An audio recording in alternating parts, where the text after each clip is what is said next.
Cable news సమాప్తం. మచిలీపట్నం అసెంబ్లీకి YCP అభ్యర్థి పేర్ని కిట్టు నామినేషన్ దాఖలు సందర్భంగా నగరంలో భారీ ర్యాలీ నిర్వహించారు. మచిలీపట్నం అసెంబ్లీకి వైసీపీ అభ్యర్థి పేర్ని కిట్టు నామినేషన్ దాఖలు చేశారు. ఆయన తల్లి పేర్ని జయసుధ మరియు వైసీపీ నాయకులతో కలిసి ఆర్డీఓ వాణికి తన నామినేషన్ పత్రాలు సమర్పించారు. పేర్ని కిట్టు నామినేషన్ దాఖలు సందర్భంగా నగరంలో భారీ ర్యాలీ నిర్వహించారు. తొలుత కరగ్రహారంలోని ఫరీద్ బాబాను దర్శించుకున్న పేర్ని కిట్టు ప్రత్యేక పూజలు జరిపారు. ఈ సందర్భంగా పేర్ని కిట్టుకు పార్టీ శ్రేణులు ఘన స్వాగతం పలికారు. నియోజకవర్గ వ్యాప్తంగా పెద్ద ఎత్తున తరలి వచ్చిన జనసందోహంతో నగరంలో ప్రధాన రహదారులన్నీ కోలాహలంగా మారాయి. శ్రీ కన్యకా పరమేశ్వరి ఆలయంలో పేర్ని కిట్టు ప్రత్యేక పూజలు చేసిన అనంతరం ర్యాలీగా కలెక్టరేట్లోని ఆర్డీఓ కార్యాలయానికి బయలుదేరారు. ర్యాలీలో పెద్ద సంఖ్యలో పార్టీ పథకాలతో ద్విచక్ర వాహనాలతో పార్టీ శ్రేణులు ఉత్సాహంగా పాల్గొన్నారు. కోనేరు సెంటర్ నుంచి లక్ష్మీ టాకీస్ సెంటర్ వరకు ఉన్న ర్యాలీ సందర్భంగా అనేక ప్రాంతాల్లో ట్రాఫిక్ జామ్ అయింది. ర్యాలీలో పోర్టు నిర్మాణ పనులు ప్రారంభమయ్యాయని తెలియజేస్తూ రూపొందించిన నమూనా షిప్ మరియు మెడికల్ కాలేజీ నమూనా వాహనం ప్రత్యేక ఆకర్షణగా నిలిచాయి. వైసీపీ ఎంపీ అభ్యర్థి డాక్టర్ చంద్రశేఖర్, మాజీ మంత్రి sitting MLA Perni Nani, mayor Chitikana Venkateswaramma, municipal మాజీ చైర్మన్ సిలర్దాదా, డిప్యూటీ మేయర్లు, కార్పొరేటర్లు, వైసీపీలో వివిధ స్థాయి నాయకులు, కార్యకర్తలు పేర్ని కిట్టు నామినేషన్ కార్యక్రమంలో పాల్గొన్నారు. మొత్తం మీద భారీ జనసందోహంతో ర్యాలీలు నిర్వహించే పేర్ని నాని తనేడు నామినేషన్ ర్యాలీ నిర్వహణలో తన మార్కు మరొకసారి చూపించారు.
ఈరోజు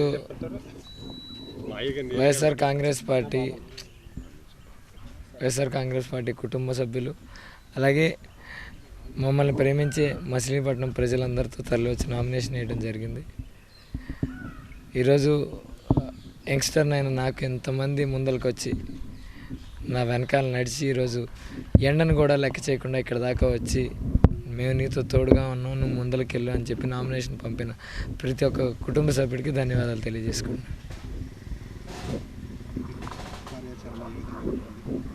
కార్యాచరణ యాజిటీస్ అండి, జనాలకు అందుబాటులో ఉంటాం, ఏ కష్టం వచ్చినా దగ్గరగా ఉంటాం. ఎప్పుడు ఎలా అయితే ఏ కష్టం వచ్చినా నాని గారి ఇంటి తలుపు ఎలా తెరుచుందో ఈరోజు కిట్టు కూడా అదే అందుబాటులో ఉంటూ దగ్గరగా ఉంటూ ముందుకెళ్తాడని. యూనిట్ రూపాయిన్నరకే సబ్సిడీ ఇచ్చి ఆక్వా రైతులను ఆదుకుంటామని పెడన ఉమ్మడి ఎమ్మెల్యే అభ్యర్థి కాగిత కృష్ణప్రసాద్ హామీ ఇచ్చారు.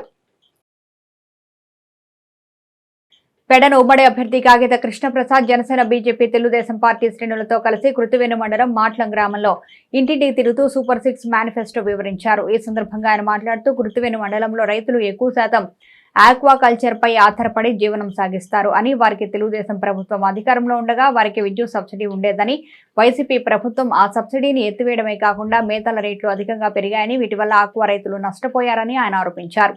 తాము అధికారంలోకి రాగానే ఆక్వా రైతులకు విద్యుత్ యూనిట్ కేవలం రూపాయిన్నరకే ఇచ్చి ఆక్వా రైతులను ఆదుకుంటామని, ఇదే విషయం తమ మేనిఫెస్టోలో కూడా ఉందని ఆయన పేర్కొన్నారు. గ్రామంలో తాగునీటి సమస్యను తాను ఎమ్మెల్యేగా బాధ్యతలు స్వీకరించిన వెంటనే పరిష్కరిస్తానని హామీ ఇచ్చారు. ఈ కార్యక్రమంలో జన సైనికులు, బీజేపీ కార్యకర్తలు, టీడీపీ నాయకులు, కార్యకర్తలు పెద్ద ఎత్తున పాల్గొన్నారు.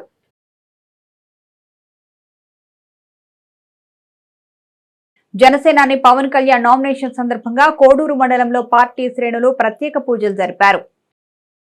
కోడూరు మండలం ఉల్లిపాలెం గ్రామం శ్రీమన్నారాయణ స్వామి సన్నిధిలో జనసేన టీడీపీ భాజపా నేతలు పూజలు నిర్వహించారు.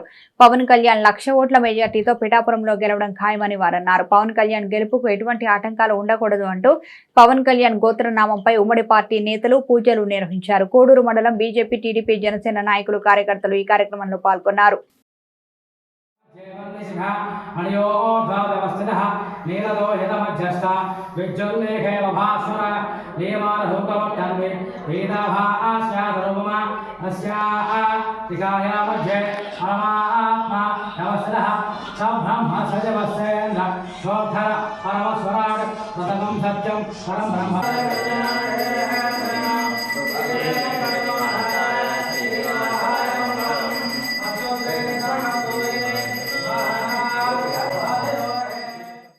పదో తరగతి ఫలితాల్లో మల్లవోలు జిల్లా పరిషత్ ఉన్నత పాఠశాల విద్యార్థులు సత్తా చాటి గూడూరు మండలంలో ప్రథమ, ద్వితీయ స్థానాల్లో నిలిచారు.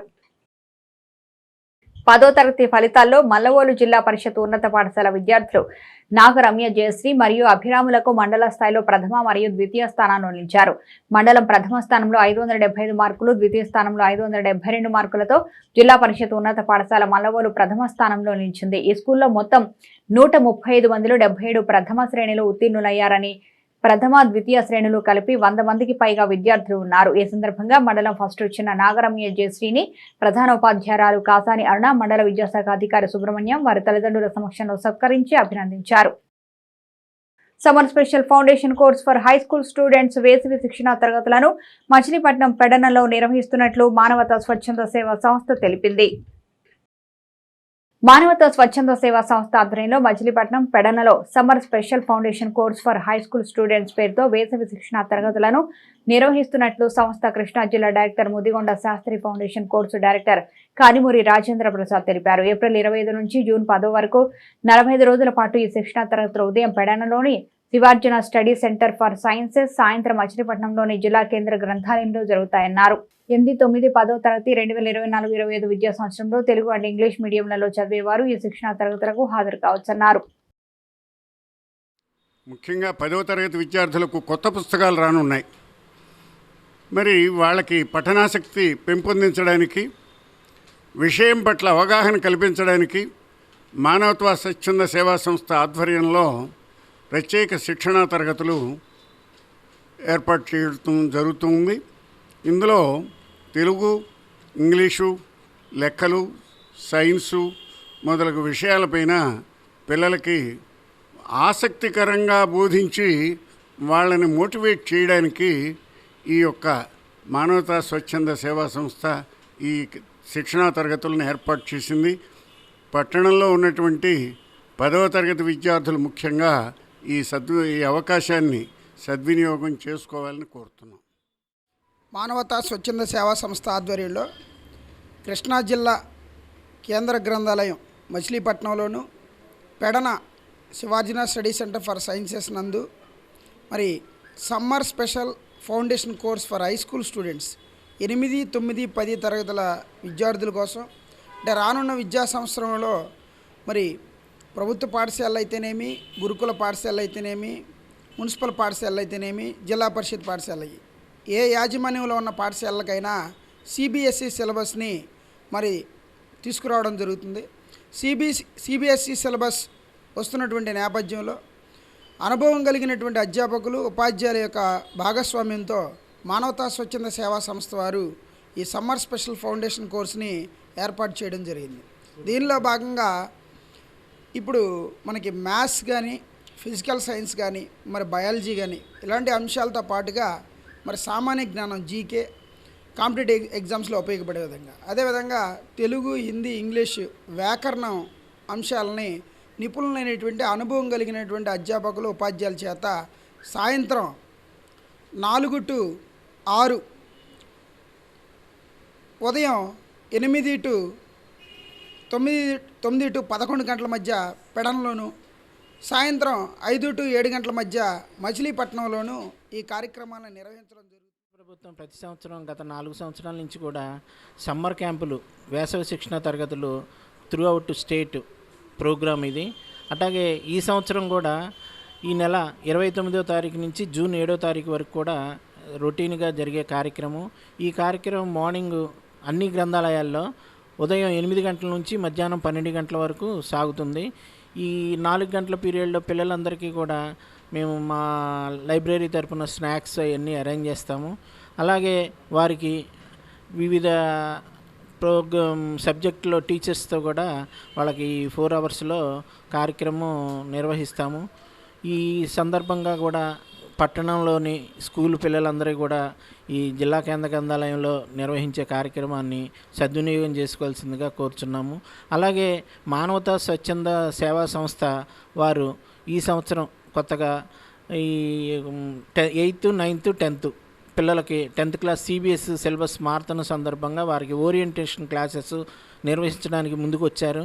వారు కూడా వారి సహకారంతో కూడా వారు స్వచ్ఛందంగా చేపడుతున్నారు. వారి కార్యక్రమాలు సాయంత్రం 5 నుంచి 7 వరకు గ్రంథాలయంలో జరుగుతాయి. ఈ సందర్భంగా హై స్కూల్ పిల్లలు కూడా ఈ కార్యక్రమాన్ని సద్వినియోగం చేసుకోవాల్సిందిగా కోరుచున్నాను. Thank you. City cable news కి స్వాగతం.